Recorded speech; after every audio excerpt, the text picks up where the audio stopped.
बहुत साल पहले की बात है। आज एक कामयाबी पे बहुत पुरानी कहानी हम लोग सुनने जा रहे हैं। तो एक गुरु हुआ करते थे जिनका एक बहुत प्रिय शिष्य था, जिससे उन्हें अत्यधिक लगाव था और जिसके विकास को देखकर वो अत्यधिक प्रसन्न थे। उन्हें लगा कि अब इसका जो विकास हो रहा है, इसमें उनकी मार्गदर्शन की इसे कोई ज़रूरत नहीं है।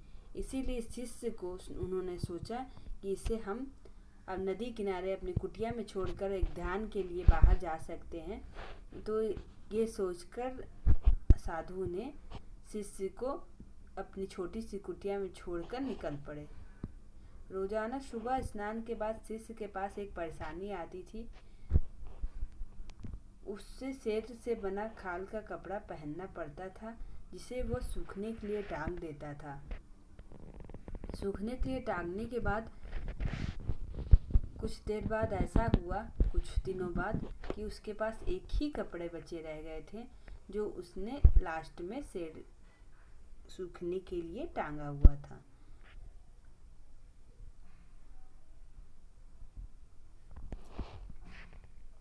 एक दिन ऐसा हुआ कि चूहा आया और सेब की खाल को कुतरकर चला गया। यह सब देखकर शिष्य जो था वो बहुत उदास हो गया शिष्य। उसके बाद शिष्य ने के पास जैसा कि ये लास्ट कपड़ा बचा था, तो उसने सोचा कि गांव वालों से चलकर कपड़ा मांग लिया जाए और अपना जीवन व्यापन किया जाए। उसने कपड़ा मांग के लेके आया और दूसरे दिन उसने फिर सूखने को डाला और दूसरे दिन चूहे ने फिर से छेद कर डाला। चूहे से परेशान होकर जो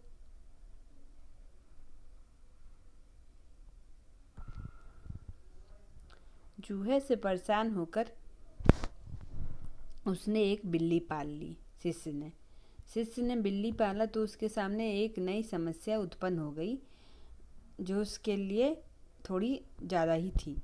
उसके सामने ये समस्या आई कि बिल्ली के खाने पीने का इंतज़ाम उसको करना पड़ता था। उसने अपने खाने के साथ साथ बिल्ली का भी इंतज़ाम करना पड़ता था। एक दिन उसे लगा कि गांव में वो कब तक किसी से कुछ भी मांगता रहेगा और खाता रहेगा। क्यों ना वो एक गाय पाल ले, जिससे कि दूध भी आए, चारा भी आए और वो बेच सके गोबर, और उसका जीवन यापन अच्छे से हो सके। ये सब सोचकर उसने एक गाय पाल लिया। इसके बाद दिक्कत यह आती है कि गाय के लिए चारा कहाँ से लाए।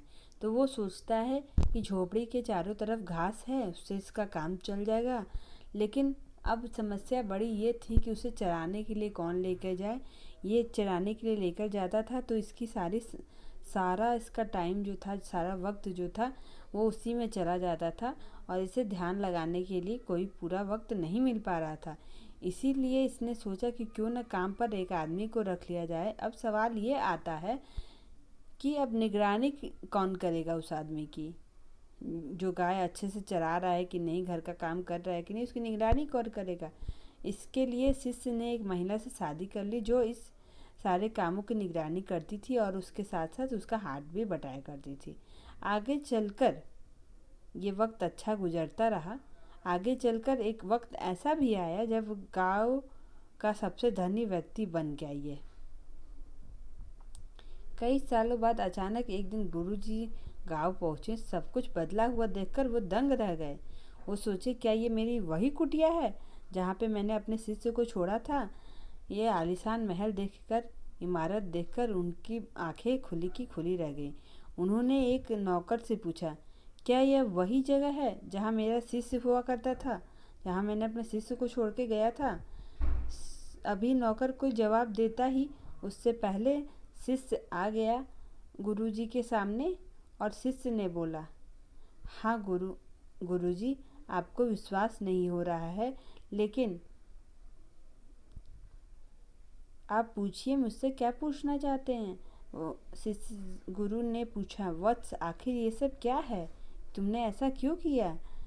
ये सब पूछने के बाद शिष्य ने उत्तर दिया कि अगर मैं ये सब नहीं करता तो मुझे फिर से एक शेर को मारना पड़ता और फिर उसे की खाल करनी पड़ती पहनने के लिए।